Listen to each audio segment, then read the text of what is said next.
Good morning guys! At ayan nga, nasa biyahe na naman pala tayo niyan. Bigla kasi tayong tinawagan ng tropa natin na pupunta daw tayo ng Pampanga. So bali yan, sinundo ko nga pala muna siya sa bahay niya dahil ang akla kasama niya yung jowa niya. After 24 years, ayan nga, dumating na rin yung tropa natin na si Heart Attack. Bali first stop namin is 7-Eleven dahil mamimili muna kami ng mga makakain namin. Dahil syempre medyo malayo-layo yung biyahe natin kaya kailangan natin ng chicha para hindi tayo ma-bored sa biyahe. Bali ang kasama ko nga lang pala dito is si Jeff tapos si Chares. Hindi namin kasama si Dorabox. Ewan ko ba ba't di sumama si Dorabox? Pero ayun, sabi sa akin ni Chares, si Dorabox daw kaya hindi daw makakasama dahil wala nga daw siyang damit. Tamad maglaba yung lolo nyo kaya yun, hindi tuloy siya nakasama. So bali yan guys, nasa NLEX na kami niyan, papunta na kami ng San Fernando, Pampanga. Bali guys, hindi ko nga in-expect na isasama ako ni Chares dito sa ex-deal niya. Pero dahil yun, sinama niya ako, syempre tuwan-tuwa naman tayo. Si Queen Charis pala guys is bago kong tropa. Bali nakilala ko siya kay Cherry. Mutual friend kasi namin si Cherry. Malapit lang din naman siya sa akin sa location ko dito sa Fairview. Kaya tinropa na natin. De joke lang. Syempre kaya natin tinropa si Queen Charis kasi sobrang bait niya, promise. Tapos meron pa kami mga bagay na pinagkakasunduan. At ayan nga, to make story short, nasa San Fernando na kami at malapit na kami sa Azure North. Pare guys, yung tutuloyan nga pala namin is Azure North dito sa Pampanga. Actually, this is my first time to stay in Azure. Yung sa Manila kasi hindi pa ako nakakapunta eh. At ayan nga, papasok na tayo sa loob. Lobby pa lang, panglabanan na. Bali guys, dalawang room nga pala kami. Isang 10th floor tsaka isang 27th floor. Bali yan guys, nandito nga pala tayo niyan sa 10th floor. Papakita ko sa inyo kung gaano kaganda yung loob ng unit.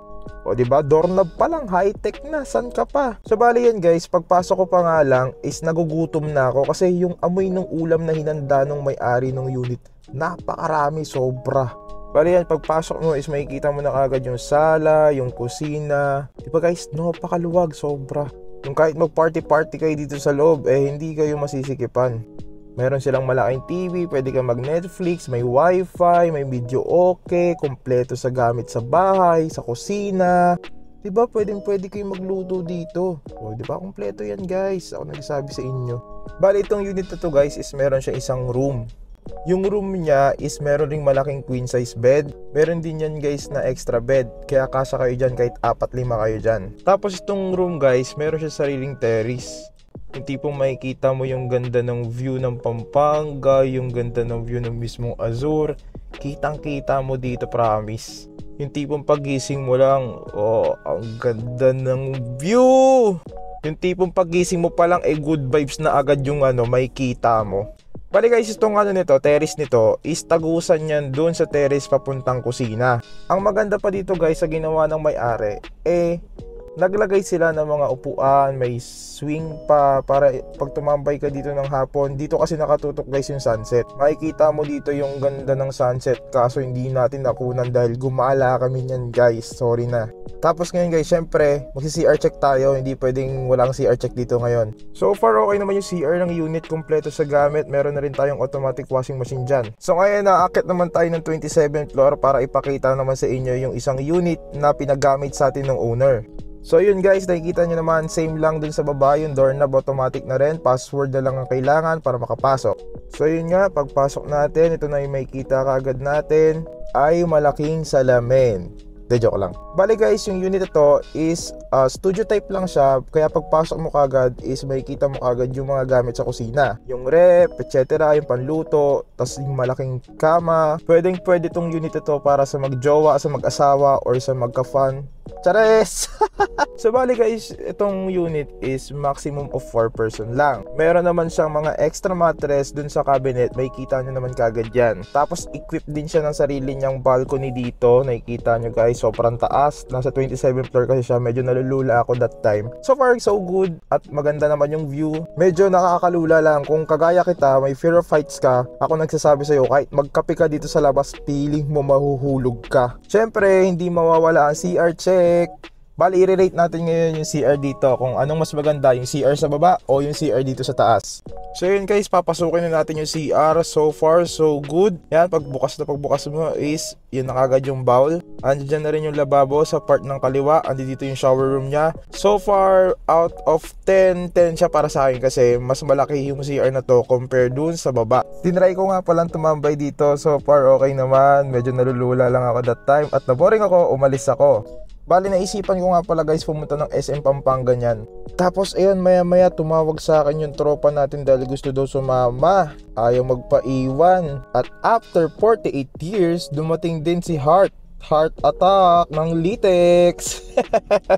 Bali, sobrang lapit lang pala ng SM San Fernando dyan at saka ng Robinson. Siguro kung masipag ka maglakad, mga 15 minutes away lang siya from Azure North to SM San Fernando. Bali yun guys, may binili lang talaga ako dyan sa SM that time. Kaya bumalik rin kami agad after kasi dumating na rin yung isa naming kasama. At ayan nga, at sinundo na kami ni Maring Annalyn at sabi niya sa amin pupunta daw kami ng Lakeshore. Dito lang din yan sa Pampanga. Siguro mga 15 to 30 minutes away lang siya from Azure North via NLEX. So guys, nakikita nyo sobrang daming tao dito sa part na to. Kasi naman si ate napakagaling kumanta.